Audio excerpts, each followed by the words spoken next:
Boa noite, seja muito bem-vindo a mais uma live da Ágora Investimentos. Sou Ellen Stetter e hoje estou aqui com o economista-chefe do Banco Bradesco, Fernando Honorato, para conversarmos um pouquinho sobre a decisão do Banco Central. Fernando, Selic a 3, é isso mesmo? Corte de 0,75, surpreendendo o mercado. A aposta majoritária do mercado hoje era um corte de meio ponto percentual. Qual foi a tua avaliação desse corte? Ótimo, Ellen. Bom, em primeiro lugar, é um prazer falar com vocês mais uma vez aqui, com toda a audiência da Ágora, essa casa que está fazendo um trabalho fantástico aí no universo de investimentos. Muito bacana poder falar com você. É isso, 3% de Selic. Nós, no Bradesco, nós estimávamos uma queda de 0,75, portanto, acima do que o mercado esperava, basicamente porque a nossa avaliação da atividade e do espaço dado pela inflação baixa eles davam muito conforto para o Banco Central poder cortar os juros em 0,75 e até mais, como ele inclusive sinalizou no comunicado, né? Boa. Eu até selecionei o comunicado aqui, Fernando, para a gente conversar Estou sobre colocando alguns minha tela aqui pontos também. do Banco Central e eu gostaria de justamente te ouvir qual que foi a sua interpretação sobre esses pontos e ter aquele olhar, né? E daqui para frente, né? Já dá aquela ansiedade, tá em 3, vai para onde? E ele tentou justamente ao longo do comunicado dar essa sinalização. Próxima reunião, o que, que vocês podem esperar? Antes da gente chegar lá nessa próxima reunião, acho que vale a pena a gente deixar muito claro da onde o Banco Central está partindo e por que ele tomou justamente a decisão de trazer a Selic a 3.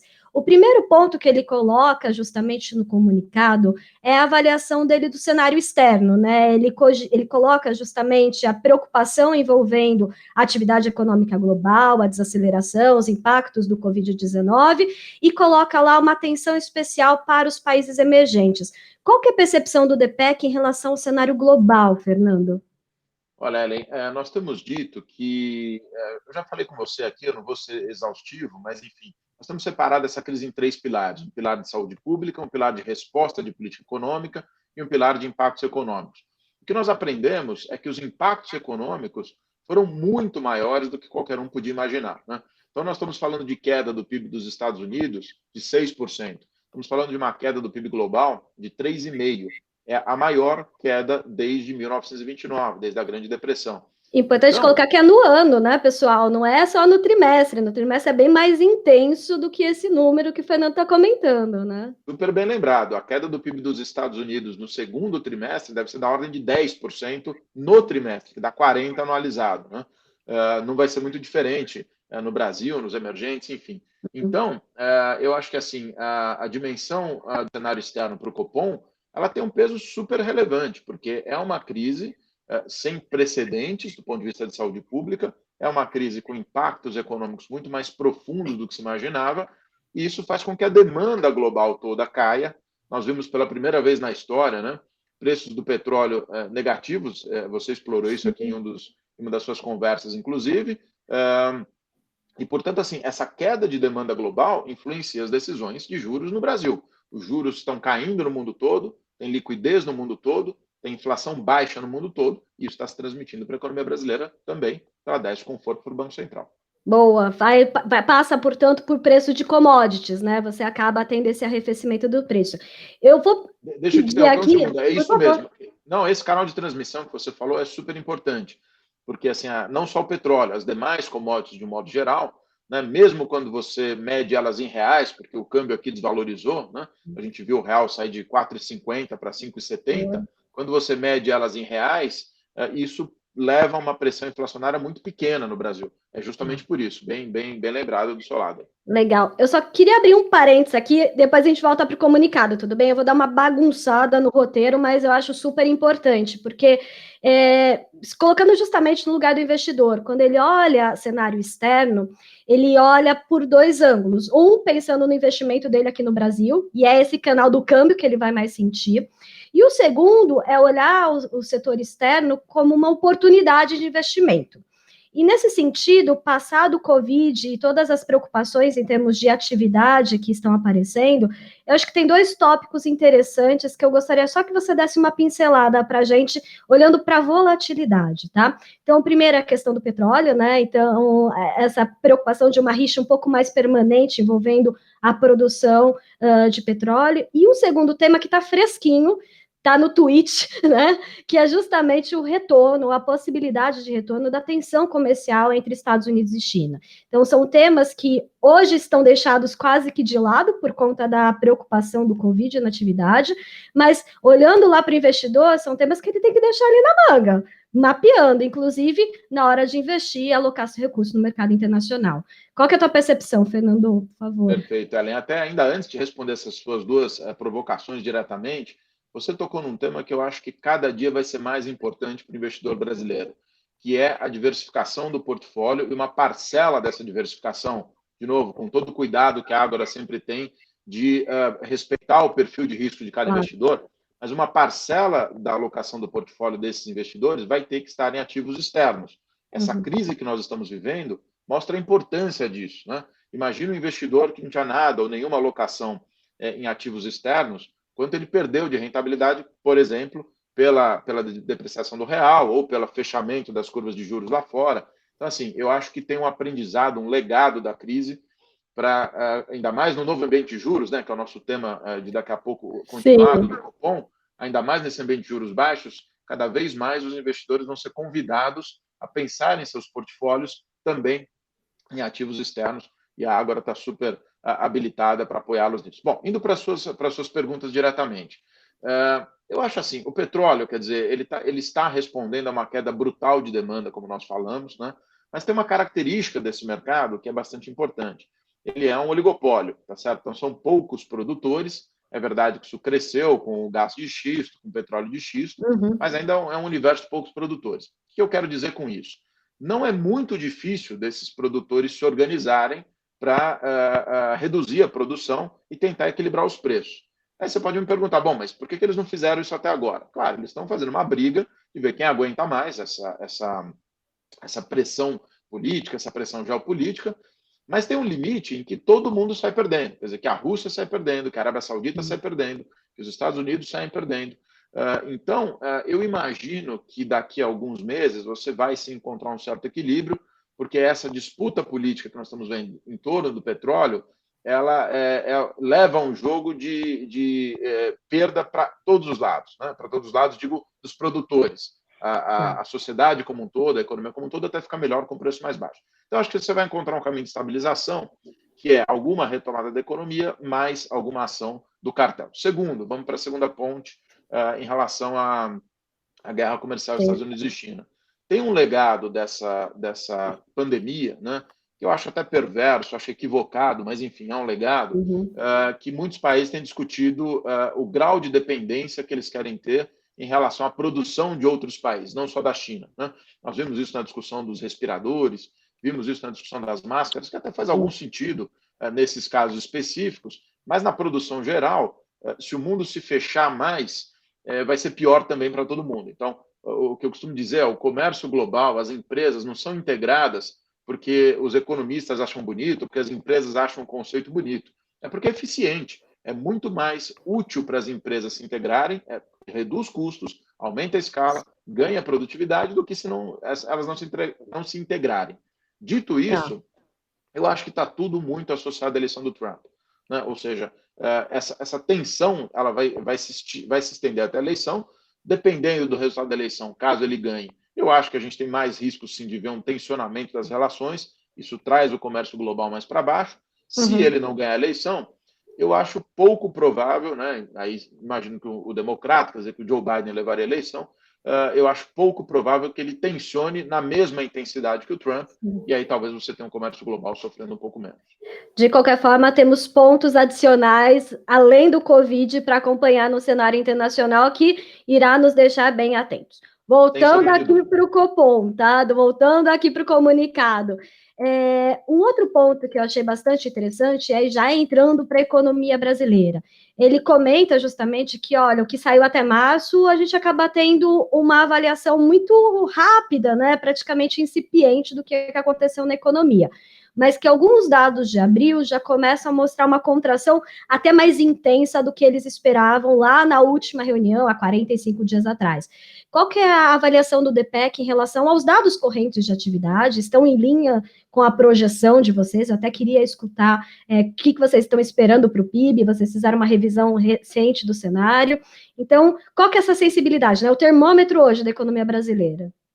Olha, Ellen, eu acho que esse parágrafo do Copom que você mencionou foi decisivo para definir o corte de 75. Por quê?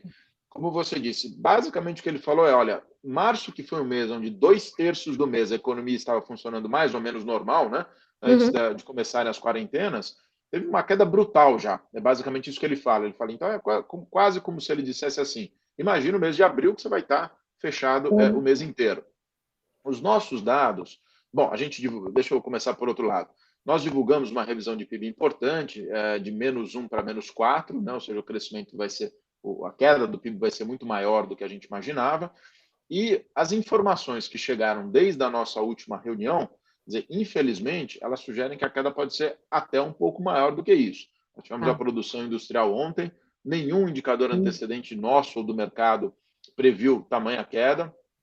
Nós temos dados, monitoramentos diários aí de dados de vendas de carros, de cartão de crédito, enfim, e eles são indicativos de uma queda um pouco maior aos olhos de hoje, tá certo? Então, eu acho que esse item atividade vai continuar guiando as decisões do Banco Central, porque ele vai afetar a inflação. E a inflação para baixo segue dando espaço para ele continuar cortando os juros. Boa, então olhar daqui para frente, pensando em taxa de juros, a atividade vai ser crucial, né? E se essas surpresas negativas permanecerem, dá para esperar Selic ainda menor. Olhando para a inflação, você comentou justamente que não adianta, eu vou ter uma atividade fraca, eu não vou gerar pressão de preços e de custos, né? E o próprio Banco Central reconhece isso, que a inflação está super tranquila e mais do que isso, né? Está abaixo do nível da meta de inflação. Qual que é a avaliação, Fernando? Ótimo, Ellen. Deixa eu dar alguns detalhes aí que ele mencionou no comunicado. Como você disse, ele falou que está abaixo do nível conforto, né? Isso, está abaixo do piso da meta de inflação. Vai ser a primeira vez na história do Brasil, desde a implementação do regime de metas, que você vai fechar o ano com a inflação abaixo do piso, né? Abaixo do centro. Isso é muito significativo. E, obviamente, infelizmente, é reflexo de uma economia que tem uma queda grande, aumento do desemprego. Bom, tem uma das simulações que o Banco Central mostra no comunicado, né, que é o que guia a gente nessas horas, é o seguinte: ele pega lá o modelo, como você sabe, e tem o tal do cenário híbrido dele. O que é esse cenário? Ele coloca a taxa de câmbio em 5,55 e usa as projeções do mercado sobre taxa de juros para ver o que vai acontecer com a inflação. Então, nesse caso, ele coloca lá 2,75 de Selic no final deste ano, 3,75 no final do ano que vem.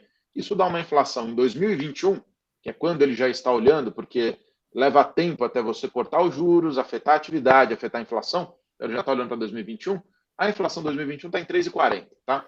O que isso significa? Que ela ainda está, mesmo nas projeções do Banco Central, 35 pontos, 0,35, abaixo do centro da meta. Então, olha só, com 2,75 de juros no final desse ano, a inflação do ano que vem deve ficar abaixo do centro da meta.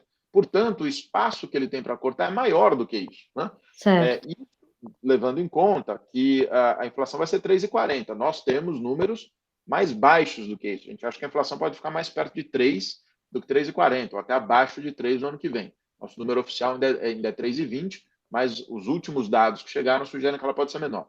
Então, assim, a conta de regra de bolso, aos olhos do modelo do Banco Central, ele pode levar a Selic, eu diria, entre 1,5 e 2,5, dependendo de onde for a economia e de onde for a inflação, que o modelo dele vai suportar vai apoiar, né? Suportar no sentido de dar suporte para ele poder fazer um corte de Selic até 1,5, 2,5 de taxa terminal. São mais, portanto, diria 50 a 150 pontos onde a gente está hoje.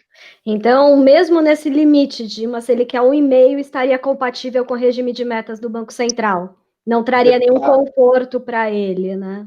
Tem uma discussão que eu imagino que a gente vai fazer também, obviamente, que é o câmbio. Saber onde vai parar a taxa de câmbio depois dessa decisão, né? Se o câmbio depreciar muito mais, se o câmbio passar de 6, 6,20, esses são níveis que a gente pode visitar dependendo da reação do mercado, isso vai entrar de volta no modelo dele, quer dizer, vai ser um novo insumo do modelo, e aí ele vai refazer as contas. Então, claro que tudo depende do impacto da taxa de juros no câmbio. Afinal, quanto mais baixa a taxa de juros, mais as pessoas tendem a tirar recursos do país, o país se torna menos atrativo do ponto de vista de taxa de juros, e aí o câmbio deprecia mais. Mas, minha avaliação, quer dizer, é que um pedaço importante da nossa depreciação, da nossa desvalorização da moeda, já é reflexo do que se esperava que o Banco Central fizesse.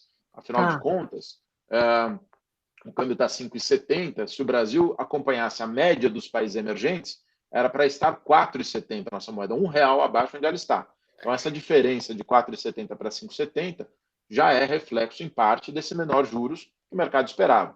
Então, talvez, quer dizer, a resposta daqui para frente não seja muito maior, mas isso é uma grande incógnita. Legal. Será que esse um real aí de diferença em relação aos pares também não pode estar atrelado à percepção de risco país, à preocupação com o fiscal, que é algo bastante citado, inclusive no comunicado do Banco Central, né? A preocupação dele de que a resposta fiscal não piore a trajetória, a sustentabilidade da dívida, né? Você acha que essa diferença entre o câmbio do Brasil e dos seus pares, né, outros emergentes, não tem uma pitadinha ali de risco país, preocupação com fiscal? E, desculpa, só um segundo para lembrar, para você que está assistindo agora a live, estou com o Fernando Honorato, economista-chefe do Banco Bradesco, conversando sobre cupom, a avaliação do que aconteceu e o que está por vir aqui na mesa. E, por favor, podem nos mandar perguntas que o Fernando vai aguardar mais um pouquinho para responder um ping-pong aqui comigo. Fernando, por favor. Estamos em casa, né? Literalmente, então não tem problema de trânsito, imagina. Pessoal, acho que você tocou em um ponto fundamental que é um canal de transmissão, como os economistas falam, né? Dos riscos fiscais para a taxa de juros e para o câmbio. Deixa eu tentar separar um pouco essas discussões, até porque as contas públicas, ou o que o Banco Central falou, né? O risco da taxa neutra associada às contas públicas, tem elementos tanto de curto prazo, digamos, do que o Congresso vai fazer, quanto elementos de risco de ruídos políticos que nós vivemos nas últimas semanas. Então, vamos lá. Em primeiro lugar, o que o Banco Central falou? Ele disse o seguinte, olha, se o combate ao coronavírus, né, o combate vindo do governo federal ao coronavírus, ele ficar limitado à doença, à pandemia, e os gastos públicos não crescerem muito mais do que o necessário para combater a pandemia, não tem problema.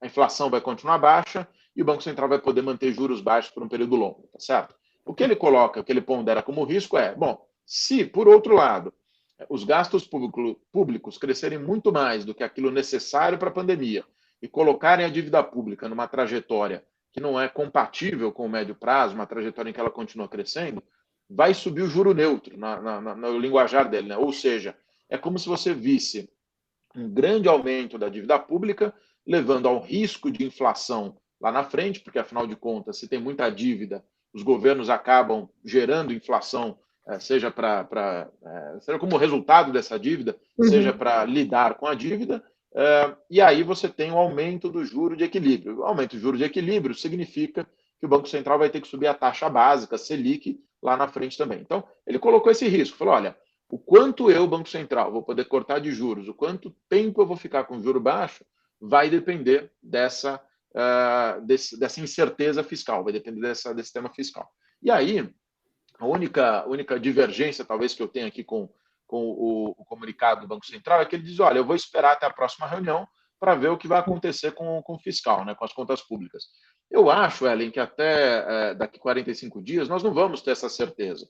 O que eu posso te dizer até este momento é que as ações do Congresso, inclusive hoje foi um dia importante, ontem foi um dia super importante, até o momento, as ações do Congresso e do governo federal, elas têm sido razoavelmente responsáveis em manter os gastos dentro do orçamento de guerra, dentro daquilo que é o combate ao coronavírus. Se for isso, eu acho que o espaço para o juro ficar baixo é muito, muito grande, tanto que nossa projeção é que ele fique em 2,25 até o final do ano que vem. Tá? Então, acho que esse é um elemento. E o outro, desculpa a resposta longa, mas acho que é importante, Super necessária. e tem a ver com o câmbio também que você falou. Então, assim, um pedaço do câmbio, sem sombra de dúvida, reflete essa incerteza sobre as contas públicas, se o Brasil vai ou não fazer uma farra fiscal, tá certo? Essa é uma farra de gastos públicos. Então, tem um pedaço desse R$ 1 de diferença que vai além do diferencial de juros, mas ele reflete essa incerteza. E tem um segundo, que é ou que são os ruídos políticos, com saída de ministro, com troca de equipe. Tudo isso aconteceu nas últimas semanas, também afetou a moeda. Mas o que eu tenho dito dentro do banco é o seguinte: me parece que é uma má escolha política, neste momento, mudar a condução da economia, mudar a condução da política econômica. Se você criar ruídos, né, na condução da política econômica, isso vai gerar menos crescimento, mais desemprego e, como consequência, menos capital político, para quem quer que seja. O presidente do Congresso, o presidente do país, para o Supremo, enfim, para quem estiver envolvido em, eu diria, enfraquecer a economia. Né? Então, eu acho que assim, lembrando que a base já está super fraca, né? Seria uma crise dentro de uma crise. Né? Exatamente. Por mais que a gente tenha tido muito ruído político nas últimas semanas, eu acho que no fim do dia a gente tem que olhar de forma pragmática. Então, assim, a equipe econômica está lá, o projeto econômico, né, o plano econômico está mantido, o Congresso está cumprindo o seu papel de limitar os gastos do orçamento de guerra. E aí, quando passar essa pandemia e a gente, né, torce para que ela passe rápido, para que haja um medicamento, para que a vida das pessoas possa ser protegida, quando passar tudo isso, vai ter que ter um diálogo político republicano. As pessoas confundem política com politicagem ou com toma lá da cá. Quer dizer, política é a arte do diálogo republicano, onde as partes conversam sobre acordos necessários. Chegar no consenso. Exatamente. Então, vai ter que ter um diálogo para retomar a agenda de reformas, tributária, privatizações, a agenda de reforma fiscal. Eu espero que aconteça, mas aos olhos de hoje é impossível prever se vai estar lá ou não esse diálogo. Boa. Fernando, o risco político, inclusive, foi uma das perguntas que nós recebemos aqui, como que ele poderia afetar justamente a expectativa, você explorou muito bem. E eu queria também explorar um ponto que eu achei muito interessante do comunicado dele, falando justamente do Banco Central aqui, né, do comunicado do Banco Central, falando que nesse momento a conjuntura econômica prescreve estímulo monetário extraordinariamente elevado, né? E é justamente essa avaliação, a preocupação em relação ao impacto da atividade econômica, uma inflação mais do que ancorada, na verdade, abaixo do piso dela, e pede, portanto, esse estímulo bastante elevado, extraordinariamente elevado. E eu aproveito para emendar com uma outra consideração aqui. O que esperar para a próxima reunião? E deixo contigo essa resposta que, inclusive, o Banco Central já nos antecipou aqui no comunicado, né? É isso aí. Vou ser breve nessa parte, até porque a gente já explorou bastante. É isso mesmo. O que ele falou é: olha, o tamanho da queda da economia precisa de juros muito baixos. Né? O juro torna o crédito mais barato, faz com que as pessoas tenham menos vontade de poupar, porque, afinal de contas, né, assim, a taxa de juros não remunera o que elas imaginavam, então elas consomem mais ou compram ativos diferentes, como ações, como crédito, como, né, os fundos multimercado que vocês têm aí nas prateleiras. Então, isso mobiliza a economia, isso faz com que você expulse a poupança para recursos produtivos. Então, assim, no fundo, o que ele diz é: eu preciso cortar o juro, e vai cortar mais. E o que ele diz, como você bem lembrou, é que ele falou: olha, tudo mais ou menos constante, né? Ou seja, se não mudar muita coisa até a próxima reunião, eu vou cortar mais uma de 0,75, tá?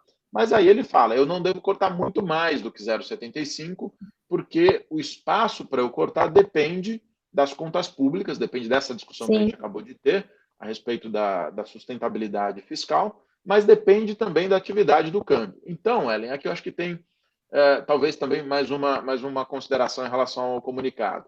Eu acho que ele disse: olha, eu vou cortar 75, porque, né, eu acredito, pessoalmente, lá no banco a gente acredita que a atividade vai estar fraca, que não vai ter muita novidade fiscal, mas é possível que quando chegar a próxima reunião, como o modelo dele ainda vai estar apontando para a inflação abaixo do centro da meta, e ele não vai ter ainda a resposta dessas dúvidas fiscais que eu estava dizendo, né, que essa era a minha divergência, daqui a 45 dias você não vai saber se o Congresso e o governo resolveram os problemas fiscais ou não. Então, eu acho que daqui a 45 dias ele vai olhar e falar: bom, chegou no próximo Copom, cortei 75, e a inflação continua abaixo do centro da meta, apontando para baixo do centro da meta.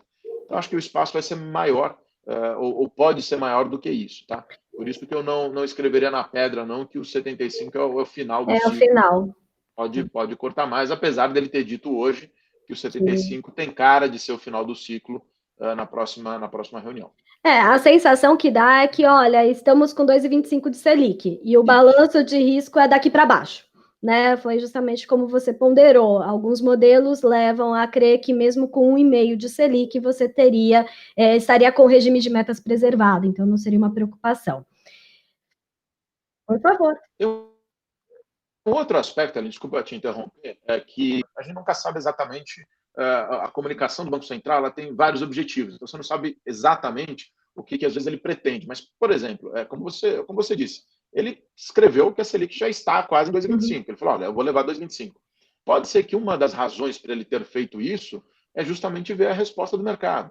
Então, ver o que acontece com a taxa de câmbio, ver o que acontece com a curva longa de juros, que é uma discussão que talvez vale a pena a gente ter, porque apesar da taxa de juros, né, a taxa básica ter caído muito, os juros forward, como a gente fala, o juro lá na frente, está bastante alto ainda, por essas incertezas fiscais, pelas incertezas políticas, pela própria dúvida a respeito de como vai ser a inflação lá na frente. Então, o Banco Central pode ter feito isso para ver o que vai acontecer com o mercado. Aí ele vai ganhar tempo, quer dizer, ele tem tempo, os próximos 45 dias, para observar. Suponha que daqui 45 dias o câmbio desvalorizou muito mais, a curva longa de juros, que é um canal onde o crédito é precificado, né? Acho que é importante explicar isso, quer dizer, às vezes as pessoas acham que o crédito, o preço do crédito depende só da taxa básica. Não, ele depende do prazo no qual você empresta o dinheiro, né?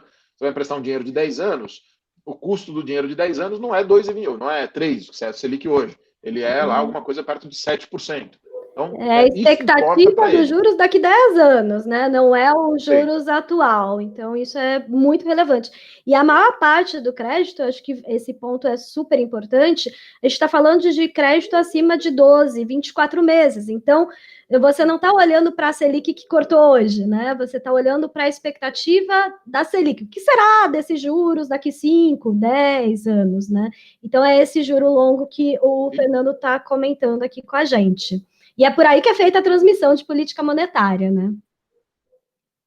Você cortou para mim aqui, Ellen. Teve uma pequena interrupção aqui, acho que já voltamos. É isso mesmo, é o que você estava dizendo. Assim. Então, tudo isso para dizer que o que o Banco Central fez hoje ajuda que ele tome a próxima decisão, porque ele vai conseguir ver a reação do mercado a essa antecipação, digamos, do corte de juros, e isso tem valor para a próxima para o conjunto de informações que ele vai ter até a próxima reunião. Ótimo. Fernando, deixei de mencionar algum ponto do comunicado que você gostaria de conversar, comentar, por favor? Eu acho que tem um sim, que a gente até conversou antes, né, que é o fato de que 2 diretores do Banco Central, eles teriam cogitado, preferência, teriam cogitado, teriam preferência nessa reunião por fazer um corte ainda mais agressivo que o 0,75, né? O argumento, que é uma frase que está no statement, não dá para saber né, toda a extensão do que eles pensam, mas o argumento básico é, olha, eles entendem que você devia entregar logo a queda de juros para minimizar o efeito na atividade, o efeito na economia. Eu acho que isso é importante como sinal também, né? Ou seja, você tem uma parte do Copom que talvez gostaria de ter colocado a Selic hoje já em 2,25, né? E isso, se não tiver grandes mudanças, esse desejo, essa vontade vai estar presente lá também. E é outro indicativo de que talvez ele possa ir além do 2,25, porque se você vai adiando o corte que você gostaria de fazer, os efeitos na atividade, na economia também vão demorando um pouco mais para aparecer. Então, esses mesmos diretores que hoje votaram não, perdão, que cogitaram um corte maior, eles podem na próxima reunião falar, bom, já que a gente demorou para cortar, precisa cortar um pouco mais ainda. Então, eu acho que essa discussão ela pode aparecer sim na próxima reunião. Boa! Bons pontos. E agora vamos lá para as nossas perguntas, rapidamente, Fernando, porque o tempo aqui voou. Taxa de juros, portanto, projeção do DPEC, do Departamento Econômico do Bradesco, 2,25, mas balanço de risco é para baixo, né, assim como o próprio comunicado do Banco Central. Concorda ou discorda? 100% de acordo. Pinga fogo. 2,25 ao final desse ano, 2,25 ao final do ano que vem, com risco de ser mais baixo e não mais alto. Legal. Tem uma pergunta aqui. Quando o Banco Central volta a subir taxa de juros? Ótimo ponto. Aliás, a gente discute pouco isso hoje em dia, mas eu acho que esse é um debate super relevante que deve começar a ganhar atração em meados do ano que vem, tá certo? Uhum. Porque aí sim vale toda essa discussão para simplificar de juro neutro, né? Hoje nós estimamos que o juro neutro da economia brasileira, essa variável que ninguém observa, né? Que é meio mágica, eu brinco, Sim. nós Eu estimamos ela brinco que é entre cabalística, quase. cabalístico, boa, ótima expressão. A gente estima, apesar de ser cabalístico, nós temos a obrigação de estimar, e tem modelos razoavelmente sofisticados para isso, a gente estima que ela esteja entre 2% e 3% em termos reais. Tá? Então, isso, ou seja, você coloca mais 3,5% de inflação, 4% de inflação, você está falando de uma Selic aí entre 6,5% e 7,5%, vai, digamos assim, para simplificar. Então, em algum momento, ele vai ter que voltar a subir a taxa de Tá. juros. Quanto mais reformas o país fizer, mais isso vai ser adiado e mais essa A taxa neutra magnitude. cai. Uhum. Exatamente. Agora, eu acho que meados do ano que vem a gente vai discutir sim alguma normalização que nós esperamos que comece a acontecer. Então, o debate começa antes, né? Isso acaba influenciando os preços de mercado, mas a normalização propriamente dita a gente espera só para o ano que vem, e aí nós estimamos uns 300 pontos de alta de onde ele tiver terminado esse ano, entre 300 e 400 pontos de alta, olhando para frente para chegar no juro neutro. Tá, isso a gente está pensando no debate lá para o segundo semestre do ano que vem, começando a discussão para efetivamente alguma medida ser 22. tomada em 22. Exatamente. Ótimo. Fernando, com toda a preocupação em relação à sustentabilidade de dívida, corro risco com o meu tesouro direto? Tem muita gente perguntando isso, Ellen. Deixa eu tentar ponderar algumas coisas aqui. Primeiro, é obrigação dos economistas falar sobre risco de sustentabilidade da dívida. Isso, primeiro, faz parte das escolhas de políticas públicas, né, para que o país não tenha que subir impostos, para que a gente não tenha inflação alta no futuro. Então, é só não confundir essa nossa insistência em falar de dívida pública com riscos de default, né, com risco de Sim. calote, com risco de não pagamento da dívida.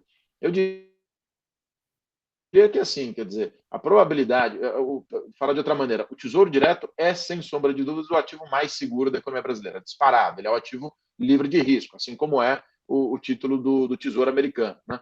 Então, assim, nunca é zero a chance no horizonte de 10, 20 anos, assim como não é zero a chance nos Estados Unidos, como não é zero a chance na Europa, mas eu diria que ela é muito próxima de zero para o horizonte muito longo, Sim. certo? Então, eu não vejo risco nenhum, quer dizer, de você ter problema de pagamento da dívida nos próximos anos. O Tesouro tem caixa, a dívida é uma dívida majoritariamente detida por nós, brasileiros, é uma dívida que o Tesouro consegue rolar, e o que é fundamental, com toda essa discussão de dívida pública, o teto dos gastos, deixa eu inserir um outro elemento aqui, o teto dos gastos está mantido. Por que isso é tão importante? Porque isso vai disciplinar as despesas lá na frente. Então, nesse ano, o país vai gastar tudo que precisar gastar para combater o coronavírus, é o que tem que ser feito, mas em 2021 a gente volta a estar sob, digamos, a lei, né, a regra do teto dos gastos. Então a despesa volta a cair. E aí a dívida pública volta a ter uma trajetória normal. Então, o risco nesse processo é virtualmente zero, tá certo? O país precisaria fazer muitas bobagens na sequência para a gente discutir qualquer tipo de risco associado a esse investimento. A estrutura hoje institucional que o país tem, as regras fiscais, o tipo de política econômica dão uma segurança gigantesca, eu diria, em praticamente qualquer investimento ligado ao Ótimo. tesouro. Fernando, diversas perguntas com relação à inflação e aqui, inclusive, quebrando em horizontes, né? Então, a inflação curta está super bem comportada, corre o risco, inclusive, de ficar abaixo do piso da meta, e por conta disso a gente já discutiu bastante sobre queda da taxa de juros. Mas a inflação longa, né? Você tem algum risco de ser surpreendido? E é claro, a preocupação aqui do investidor é justamente da proteção do patrimônio dele quando ele está aplicado em juro real. Enfim, qual que é a tua avaliação em relação à corrente? Tá clara, tá super tranquila, mas a de médio e longo prazo, né? Algum risco no cenário? Ótima colocação, Ale. Deixa eu fazer até um pequeno complemento da inflação de curto prazo. Uhum. Outro dia, enfim, um colega no LinkedIn deixou uma mensagem para mim falando: olha, você está dizendo que a inflação está baixa, mas os preços de alimentos subiram muito. E é verdade, e preço de alimentos é uma parcela importante da despesa das famílias. Então, realmente, depois da pandemia, tem uma piora dos preços de alimentos, então as pessoas vão perceber isso, mas a inflação é uma cesta muito mais ampla de bens. que envolve serviços, que envolve bens industriais, que envolve, enfim, uma série de outros produtos que vão além de alimentação. Então, esse conjunto de preços é que está caindo, porque, de fato, a alimentação teve pressão.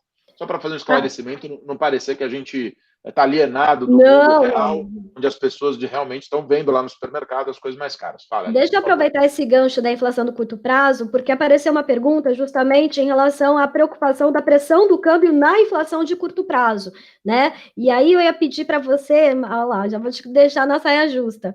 Qual que é esse câmbio que dá para tolerar nesse cenário de queda de taxas de juros? Ou seja, até aquele patamar, ok, eu estou confortável com o regime de metas, desse patamar em diante, opa, já tem uma preocupação. Perfeito. Essa pergunta é super relevante também, porque o câmbio é uma variável crítica para a inflação. Então, acima de 6,10 ali, esse corte de 75 pontos que a gente está estimando começa a ficar sob risco. Você vai discutir um corte de 50, de 25, cortes menores. Mas é isso, o câmbio precisaria piorar 30, 40 centavos de onde ele está hoje, que não é pouca coisa.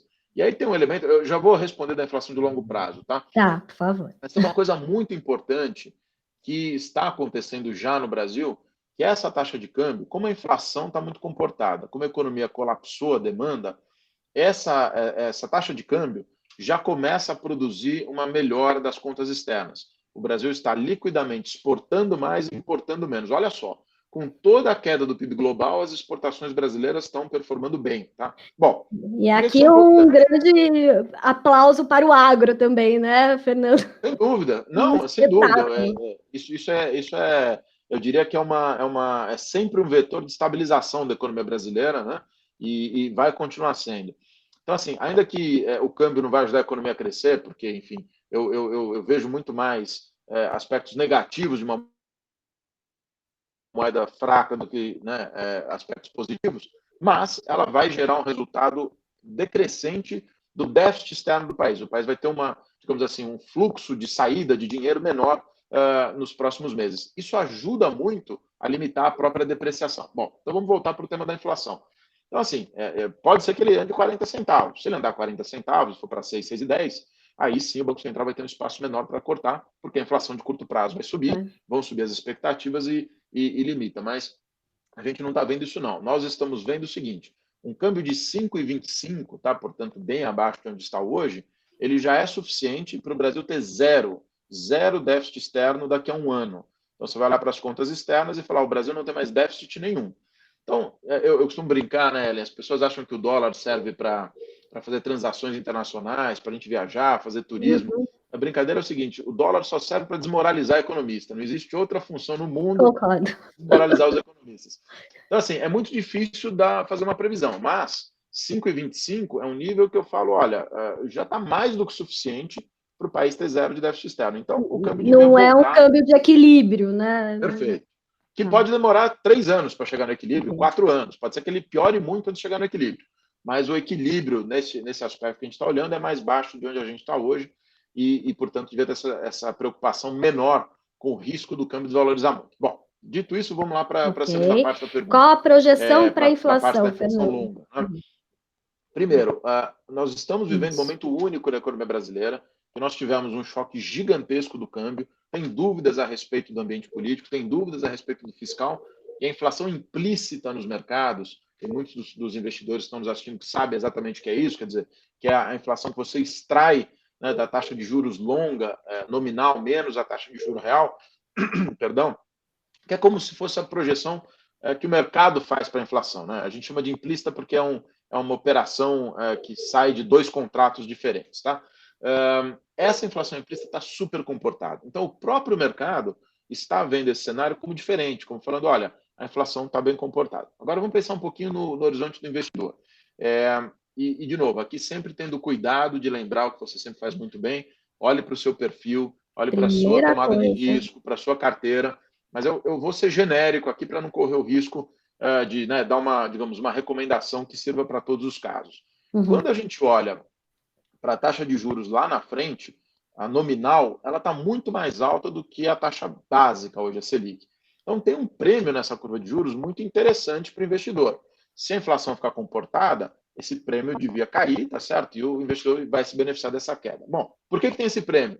Porque as pessoas têm medo do risco fiscal, de ter descontrole fiscal, e tem medo de uma série de coisas, do câmbio, do ambiente político. Agora, enquanto tiver um teto dos gastos, enquanto não tiver uma derrapagem, né, das contas públicas muito grande, eu acho sim que a inflação de longo prazo vai ficar baixa e a gente deveria ver esses prêmios caírem. Agora, Fechar. o investidor, de novo, essa taxa de juros ceder e fecharem os prêmios. Agora, o investidor, como sempre, num portfólio diversificado, tem que ter um pedaço de proteção em juro real, porque a gente pode estar completamente errado. A gente pode estar errado e o governo começar a fazer uma farra fiscal, né, gastar mais. Uma euforia aí nos gastos, né? Muito além de Covid. E a inflação subir, e aí, portanto, tem que ter alguma proteção para isso. Agora, hoje, a minha avaliação, e de novo, eu não tenho mandato para fazer nenhuma recomendação de investimento para vocês. Vocês têm os especialistas que vão olhar a carteira de cada investidor. Mas no meu ângulo,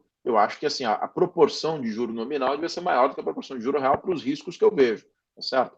Agora, é fundamental que o governo mantenha as contas públicas em ordem para que a inflação lá na frente não apareça e digamos, essa alocação em juro nominal, a inflação baixa, possa persistir. Último ponto nessa discussão.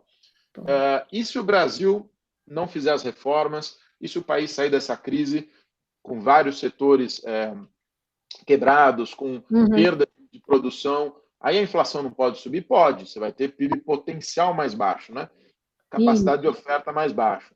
Mas isso, se você tiver um Banco Central com credibilidade, metas de inflação, o regime de metas de inflação funcionando, teto dos gastos mantido, significa que a taxa Selic sobe, então ela vai subir mais rápido do que a gente espera, né? Mas a inflação longa continua ancorada. Então, eu acho que a preocupação de inflação daqui a 1 ou 2 anos, né, associada a limitações da capacidade de oferta, a limitação do país poder crescer, se você tiver uma agenda de reformas razoável, não devia contaminar o longo prazo, devia só tratar dessa normalização da Selic, que a gente falou há 15 minutos atrás, do ciclo da Selic. Então, vai subir, mas não vai contaminar a inflação longa. Então, eu continuo achando algo pontual, né, e não permanente, né? Não é estrutural. Estrutural está lá de reformas e manter regime de metas e assim por diante. Então, seria um ajuste pontual e não permanente nessa curva, né? Exatamente. Fernando, infelizmente, nosso tempo está se esbairindo aqui, e eu queria só deixar uma mensagem super importante. Recebi diversas perguntas aqui, justamente falando, poxa, e agora com essa Selic já pintando 2,25 aqui, para onde eu corro? Essa inflação bem comportada, e agora, né? Meus prêmios desapareceram, qual que é o melhor portfólio? Pois bem, a nossa dica aqui sempre é, antes de mais nada, se conheça, saiba o seu perfil, seus objetivos. Já sei, Ellen, lição de casa feito, próximo passo. Dentro do site da Ágora, na área logada, tem uma aba de Ágora Insights. Lá você encontrará a carteira recomendada. O que é essa carteira recomendada? Você que tem um perfil conservador, tantos por cento em renda fixa. Você com perfil moderado, coloca um pouquinho mais de multimercado. Arrojado, dinâmico, já vai para a renda variável. E lá, além desse percentual, tem justamente a recomendação dos nossos analistas. Então, para onde eu corro? Qual fundo? Né? Você abre a prateleira de fundos e agora? Então, a nossa preocupação na curadoria é te dar justamente essa sugestão, levando em consideração o seu perfil, né, seu apetite a risco, sua tolerância, melhor dizendo, ao risco, quais seriam os produtos mais indicados. Então, confira lá. Então, tem várias perguntas aqui justamente preocupadas com o portfólio. Vale também a última destaque. Não é um produto que vai salvar a lavoura, tá? Então, é sempre uma carteira diversificada. Então, olhar para ganhos mais consistentes. Portanto, corre lá no Ágora Insights, tenho certeza que você vai encontrar, ou converse com o seu especialista de investimentos. Para renda variável e as ações nesse cenário, o que fazer? Fica uma dica super bacana, viu, Fernando? Nós estamos com uma live diária no YouTube aqui da Ágora, a partir das 9h50 da manhã, com 2 analistas, um fundamentalista e outro gráfico, conversando sobre todas as ações. Manda a sua dúvida, na hora eles já vão falando o que vale, tá bom, não tá, sai, enfim. Tá lá para o pessoal de renda variável, 9h50 da manhã no YouTube da Ágora. E, Fernando, eu vou te pedir, por favor, infelizmente, as suas considerações finais. Não, ótimo. Eu quero fazer, já que você abriu, eu vou tomar só um minuto, porque essa discussão sobre alocação de portfólio eu acho que além dela fascinante, ela é necessariamente envolvida no tema macro, né? A gente não teve tempo de falar, e talvez a gente possa falar numa próxima live, mas se a gente parar para pensar o que está acontecendo no mundo hoje, você tem uma expansão gigantesca de liquidez, as taxas de juros todas caindo, todo mundo vai ser mais endividado dessa crise, os governos, as empresas, os bancos vão ser mais alavancados, as famílias vão ser mais endividadas. Então, o universo de crédito vai estar sob certa pressão e vai ter demanda por ativo real. Quer dizer, eu acho que, assim, pensando, isso não é para agora, isso não é para a gente sair correndo amanhã, mas quando a gente pensar na saída da crise, a alocação de portfólio associada a ativos reais, a ativos de bolsa, ela vai ter que ser repensada. Então, quando eu penso num tema estrutural de 5 anos, eu acho que o que está acontecendo nessa pandemia vai levar a uma mudança importante, sim, da alocação, e isso vai estar refletido nas carteiras recomendadas de vocês, eu tenho certeza, na hora apropriada. Bom, minhas considerações finais, eu acho que, assim, em primeiro lugar, um prazer enorme falar com você, Ellen, com todos os investidores que estão aí nos assistindo. Contem conosco lá no banco para essa interação. O cenário está mudando o tempo todo, então fiquem atualizados. Tem aí, através da Ágora, vocês conseguem ver as nossas projeções no site do investidor. Enfim, tem vários canais de comunicação para vocês nos encontrarem. O que eu posso dizer é o seguinte, essa volatilidade, a gente espera que ela vá passar, tomara que seja mais rápido, mas o fundamental é não perder de vista que tem saídas, quer dizer, que tem, né, tentar passar uma mensagem até de certo conforto, tem saídas, nós estamos vendo vários países no mundo começando a reabrir, isso vai gerar uma série de experiências a respeito de como vai ser a imunização das pessoas, a respeito de como vai ser o comportamento do vírus. Então, daqui talvez 60 dias, nossa compreensão já seja maior de como vai ser tudo isso. Eu espero que isso tudo possa ser usado de lição aqui no Brasil, para a gente fazer uma abertura segura, e fiquem seguros. Acho que essa é a mensagem principal nesse momento. Vai dar tudo certo no final das contas. Sem dúvida. Fernando, muitíssimo obrigada mais uma vez pela tua participação, como sempre, brilhante, muito esclarecedor. E agradeço você também, que nos acompanhou até agora nessa discussão sobre juros e daqui para frente, o que esperar, investimentos. Lembrando, acesse sempre os canais da Ágora Investimentos e se mantenha informado e seguro, né, Fernando? Um grande abraço e até a próxima, pessoal. Tchau, gente. Boa noite. Abraço.